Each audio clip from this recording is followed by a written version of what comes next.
মাত্র ৩টি জিনিস দিয়েই মরিচ গাছের পাতা কুঁকড়ানো রোগ থেকে মুক্তি পাওয়ার উপায়।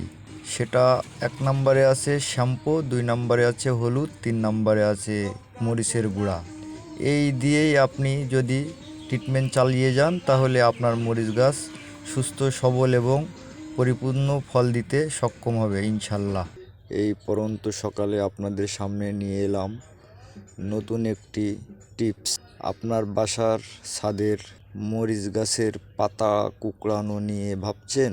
আর ভাববেন না, কারণ এই রোগের ওষুধ আজও পর্যন্ত কেউ দিতে পারে নাই। আজকে আমি আপনাদেরকে বলবো আপনার মরিচ গাছগুলো কীভাবে রক্ষণাবেক্ষণ করে আপনার মরিচ গাছ তাজা এবং সুন্দর করে তুলবেন এবং ফল ফুল কিভাবে আনবেন। দেখুন আমার এই ভিডিওটি। আসলে এই মরিচ গাছে কখনোর জন্যই ঔষধে কাজ হয় না, কোনো কীটনাশকে কাজ হয় না। আপনার মাটিটা দরকার সুন্দর হওয়া। এই মরিচের পাতা কুঁকড়ানোর একটাই প্রশ্ন, সেটা হলো আপনার টবের যে মাটিটা, সেই মাটির থেকেই এই পোকাটি জন্ম হয়। সেই পোকাটি আস্তে আস্তে শাখা থেকে উপশাখায় পৌঁছে যায়, তার কারণে পাতাগুলা সব কুঁকড়িয়ে যায়।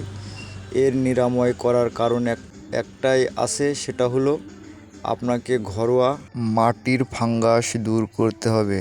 আপনার মাটিতে খোলের পানি, ভিজানো পানি দিয়ে দিন, কখনোই পোকা লাগবে না। ট্রিটমেন্ট করতে হবে। সে ঘরোয়া ট্রিটমেন্টটা হলো কি, আপনার বাসায় 3টা জিনিস, হলুদ আধা চামচ এবং মরিচের গুঁড়া আধা চামচ এবং 1 টাকা দামের একটি যে কোনো শ্যাম্পু, এই 3টে একত্রিত করে আপনি রোদে 2 দিন যাবত রেখে দিন 2 লিটার পানিতে।